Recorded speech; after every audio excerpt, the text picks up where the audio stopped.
O Dünya. Abdori Doktor Muhammad Al-Arifi. Tərcümə qılğıcı Muhammad Barat. Nəşr qılğıcı Saciyə İslam Tədqiqat Mərkəzi. Müharriri Doktor Abdul Aziz Rahmetullah A9. Korrektori Abduli Abliz Muhammad Barat. Layihəligücü A Aqhun. Ölümge iman etiş və ölümge tayyorlik qilish. Kimki ölüm haqida tafakkur qilsa, ölümning cho'ng ish ekanligini va o'ri turgan, mengayotgan hamma kishiga keladigan bandalarni dunyo hayotidan elib chiqib, jannatga yoki do'zaxga ilib boradigan cho'ng bir ish ekanligini bilib yetadi. Kashki o'lim faqatla yo'q bo'lib ketish, ruhning badandan chiqib ketishi va go'zal kecha va kunduzlarni unutib ketishli bo'lgan bo'lsa-chi. Gap o'limning o'zida emas. O'lim bir ish bo'lib, butun insonlar u ishdan kiradi. Lekin eng cho'ng masala o'limdan keyin bo'ladigan ishlardir. Xuddi Alloh taolo 54-sura Qamarning 24 va 54-oyatlarida aytgandek, boradigan joy jannatga yoki do'zaxga bo'ladi. Ko'pincha vaqtda banda dunyoda qandoq yashagan bo'lsa, oxirgi hayoti shu bo'yicha tamom qilindi. Kimki hayotini Allohni zikr qilish, qiyamda turish, ko'p sadiqa berish va ro'za tutish bilan mashg'ul bo'lib o'tkazgan bo'lsa, oxirgi hayoti shu amallar bilan tamom qilinadi. Kimki Allohning zikridan bosh tortib, yaxshi ishlarni qilmagan bo'lsa, uning oxirgi hayoti shu bo'yicha tamomlanib qolishi mumkin. O'lim degan nima? Ölüm insan, cin va hayvonotlardan tartib bütün maxluqotlar biladigan bir hadisi bo'lib, uzun sharhlashlarga muhtoj bo'lmaydi. Ölüm qisqartib aytganda ruhning badandan chiqib ketishidir. Ölüp ketish ruhning yo'q bo'lib ketishi emas. Ruh yo'qolmaydi, balki badandan ayrilgandan keyin ne'matga sazovor bo'ladi yoki azobga duchor bo'ladi. Bu ne'mat va azob ba'zida ruhning o'ziga bo'ladi, ba'zida ruh va badanning har ikkisiga bo'ladi. Ölümge iman aytish. Bütün maxluqotlar cho'qim halok bo'ladi. Har bir jon o'limning ta'mini tatig'ichidir degan hukmlarga iman aytishni o'z ichiga oladi. Haq taolo aytadi: Allohga qo'shib boshqa bir ilohga ibodat qilma. Allohdan boshqa hech iloh yo'qdir. Allohning zotidan boshqa barliq narsa yo'q bo'ladi. Maxluqotda ijro bo'ladigan hukm faqat Allohga xosdir. Sizlar Allohning dargohiga qaytarilsizlar. Qasas surasi 88-oyat. Va yana Ziminning ustidagi hamma yo'q bo'ladi. Azimatlik va karamlik Parvardigorining zoti mangu yo'qoladi. Rahmon surasi 26 va 27-oyatlar.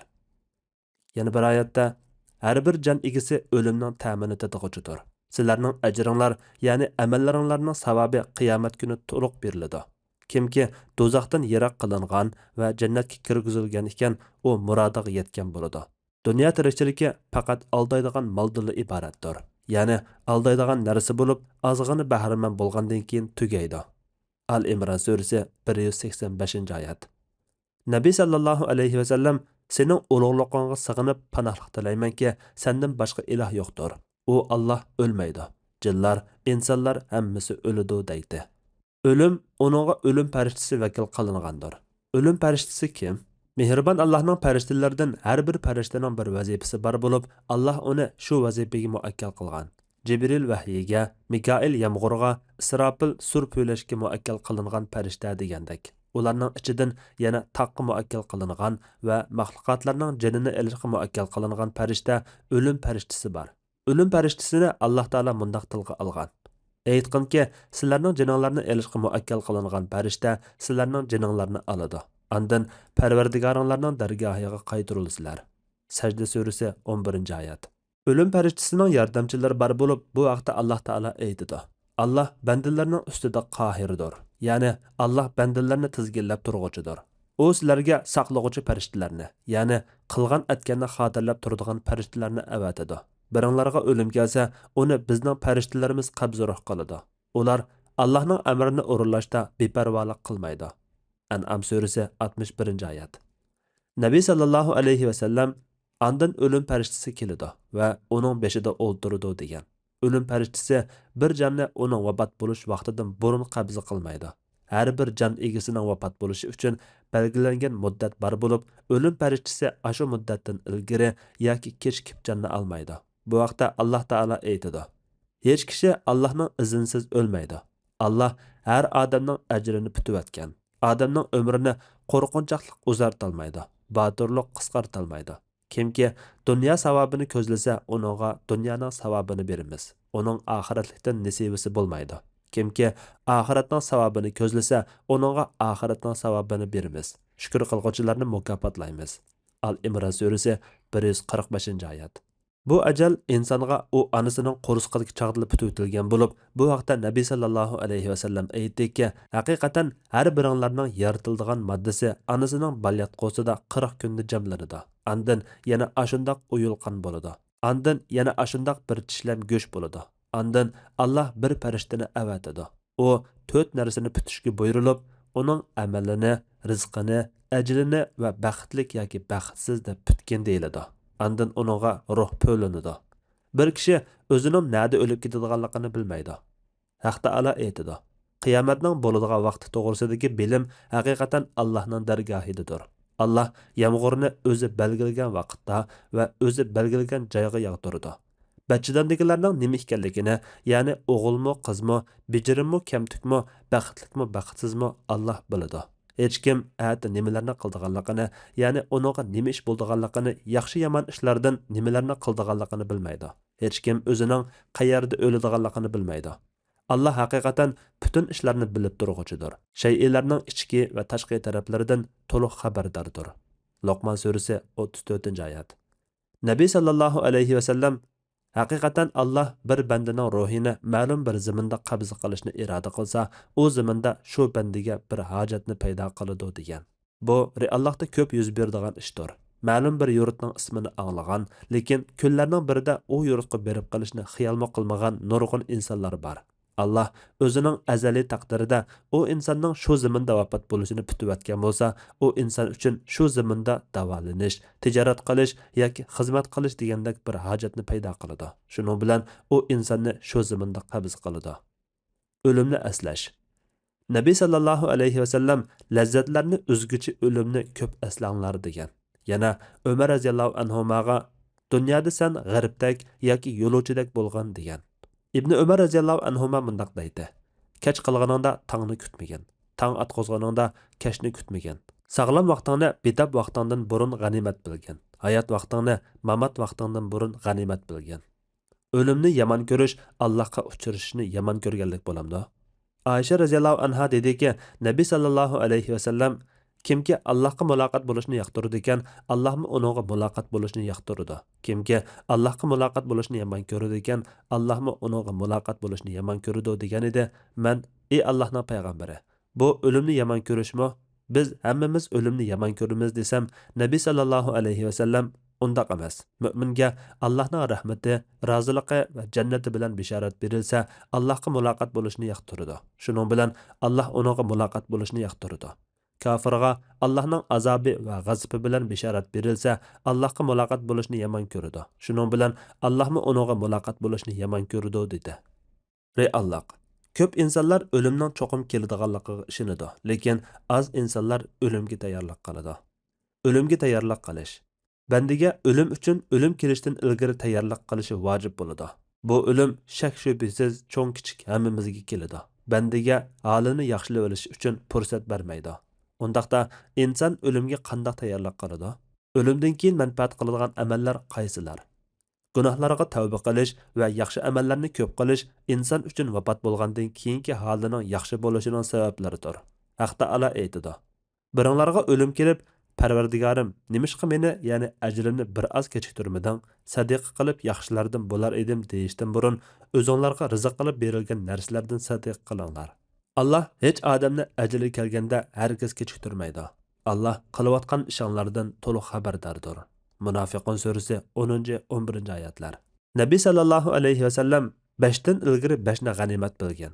Qayrishingdan ilgari yoshliqingni, kasal bo'lishingdan ilgari saqliqingni, kambag'allashib qolishingdan ilgari boy vaqtingni, aldirash bo'lib qolishingdan ilgari bo'sh vaqtingni va o'lib ketishingdan ilgari hayotliqingni g'animat bilgan degan. Vafot bo'lgandan keyin asqatadigan amallar. Banda vafot bo'lgandan keyin asqatadigan amallar farzandlarning solihlardan bo'lib, ahli tuqqanlarga duo qilib turish uchun ularni yaxshi tarbiyalash, manfaatli shar'iy ilm o'rganish va boshqalarga o'rgatish va yana sadaqa jariya bo'ladigan amallarni qilishdir.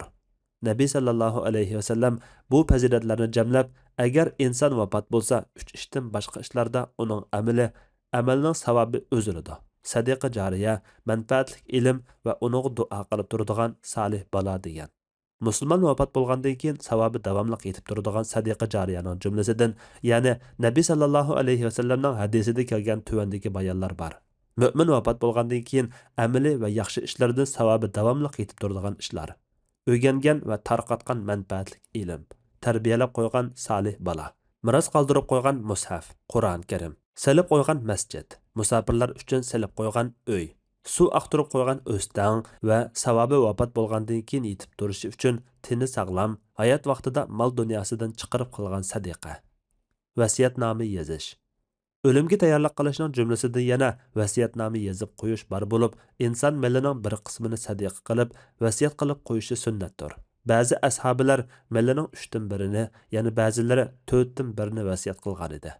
Nabiy sallallohu alayhi vasallam haqiqatan Allah amallaringlarning ziyoda bo'lishi uchun vafot bo'ladigan chaqinlarda malinglarning 3dan 1ini sadaqa qilishinglarni tavsiya qildi degan.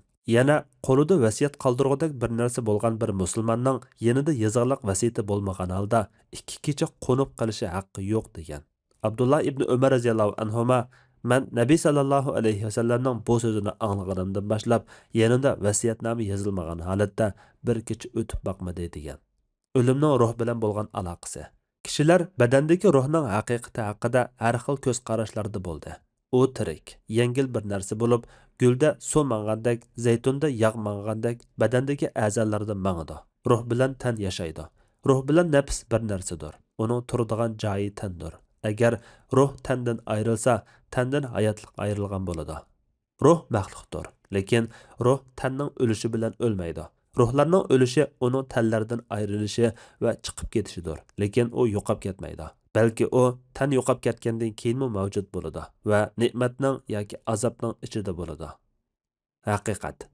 Kimki Allohga muloqot bo'lishni yoqtirsa, Allohmi uningga muloqot bo'lishni yoqtiradi. Kimki Allohga muloqot bo'lishni yomon ko'rsa, Allohmi uningga muloqot bo'lishni yomon ko'radi. Miyatga aloqador ahkamlar. Bugungi kunda ilm fanning ilgirilishi va tibobatning taraqqiy qilishi bilan miyatda ko'riladigan, shu orqali atrofidagilar uning o'lib ketganligini jazmlashtiradigan alomatlar bak aniq bo'lib ketdi.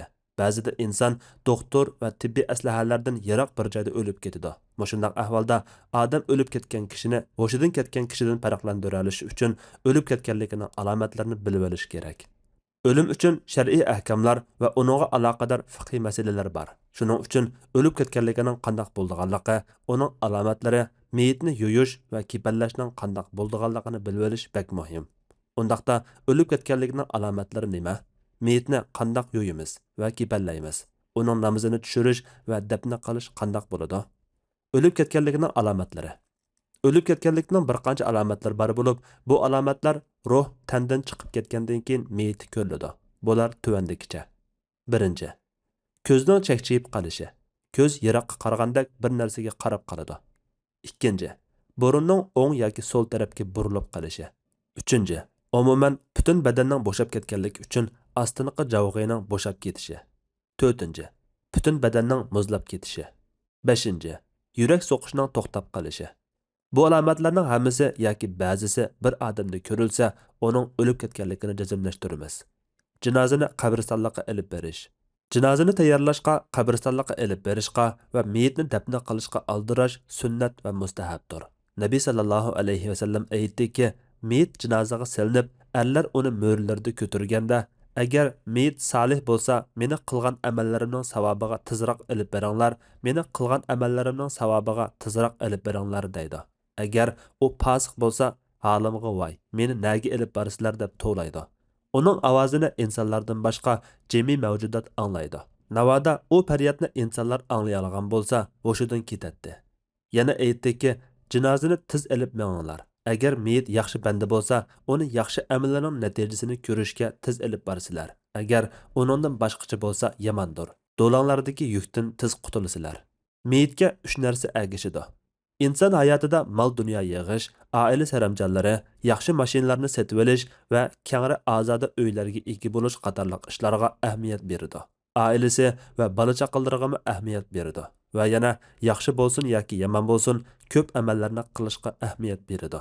Agar odam bolasi vafot bo'lsa, uningga mashinasi, boshqa mol dunyolari, qarindoshlari va bola chaqalaridan iborat ahli tuqqanlari va yana yaxshi yomon amallari agishidi. U dafna qilinib bo'lgandan keyin ikki narsa orqasiga yenib ketadi. Bir narsa bo'lsa, uning bilan birga qabrsiga kiradi. Shundoq, uningdan ahli, do'stlari, mol dunyolari va yaxshi ko'rgan odamlari kayniga yenib ketadi. Amallar bo'lsa, kayniga yanmay uning bilan qabrsiga birga kiradi. Nabiy sallallohu alayhi vasallam aytdiki, meyitga 3 narsa agishib mengib, ikkisi qaytib ketib, biri uning bilan birga qoladi. Uningga oila tavobati, mol mulki va amallari agishib mengib, oila tavobati bilan mol mulki qaytib ketib, amallari qoladi. İnsan uning ruhining tinidan ayrilishi bilanla dunyo hayotidan barzax hayotiga yo'tkiladi. Barzax hayoti degan nima? Qabrdagi kishilarning ahvoli qanday bo'ladi? Davomini keyingi bo'limda to'xtalamiz. Ajablangan. Biz dunyoda qabrda biz bilan turmay, orqasiga yenib ketadigan narsalarga ahamiyat beramiz-yu, qabriga biz bilan kiradigan narsaga sal qaraymiz. Doktor Muhammad Al-Arifi, Sajiya Islom tadqiqot markazi.